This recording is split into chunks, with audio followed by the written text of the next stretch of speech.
Hello, let's start the minimum difference problem between the highest and lowest of k-scores. So, first of all, what you can think of the brute force solution. Like for brute force, we can say try all the pairs of k size. Like try all pairs of k size.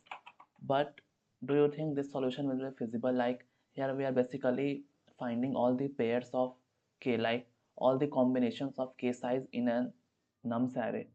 So for small size it will work, but for large constraints it will fail.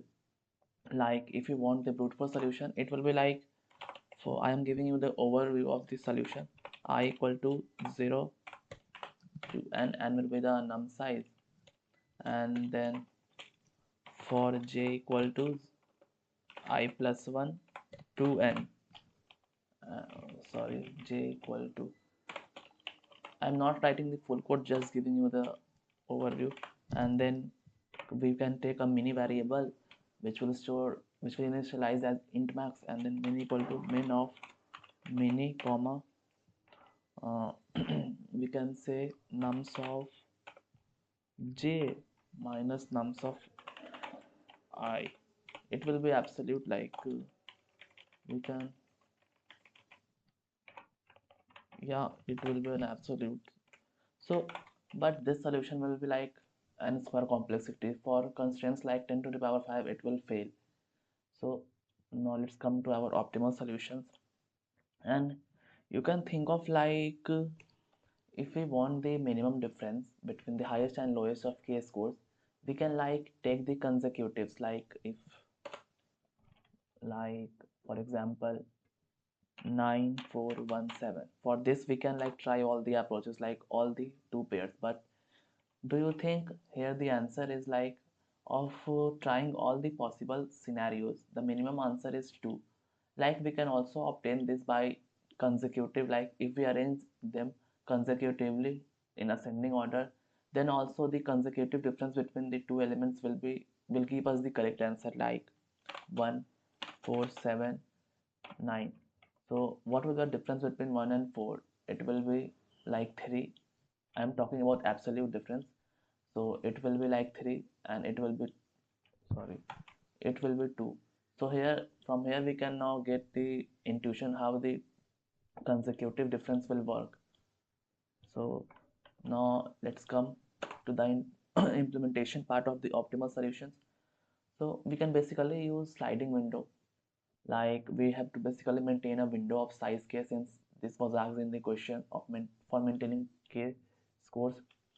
So before implementing implementing the sliding window, we need to ensure that our nums array is arranged in like ascending order, so the consecutive difference between them will be the minimum.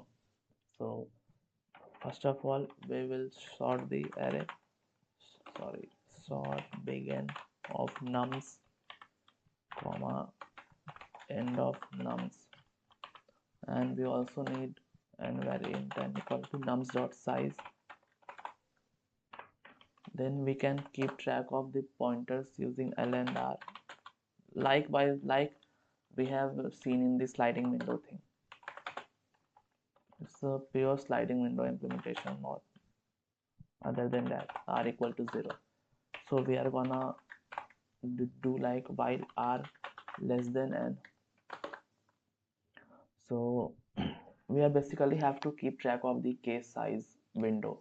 So like if R minus L plus 1 double equal to k, means our window size is having k elements. So in that scenario, what we are gonna do, keep the minimum difference min of mini comma absolute of nums of R minus nums of L, but make sure you should have initialized the mini variable int mini equal to int of max. So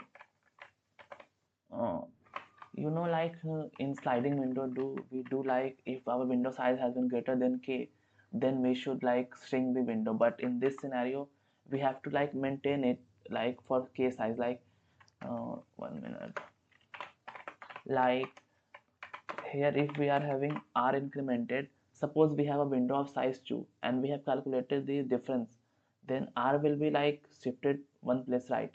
So whenever we have got the size k, window size k, we would take the minimum difference and move to the move l one step.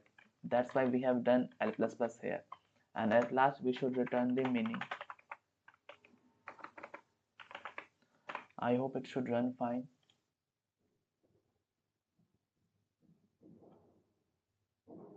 Yeah, it's running fine. Let's submit it.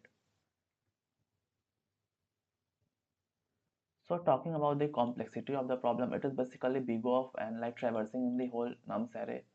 But here it is taking n logarithmic of n. So overall n log n plus n will be n logarithmic of n. Overall complexity, space complexity will be big O of 1. And if we talk about the brute force like time complexity, it will be like we can say like n square. But n square we can say like, but it will not be feasible for large test cases. So we need to go through this optimal solutions. So thank you.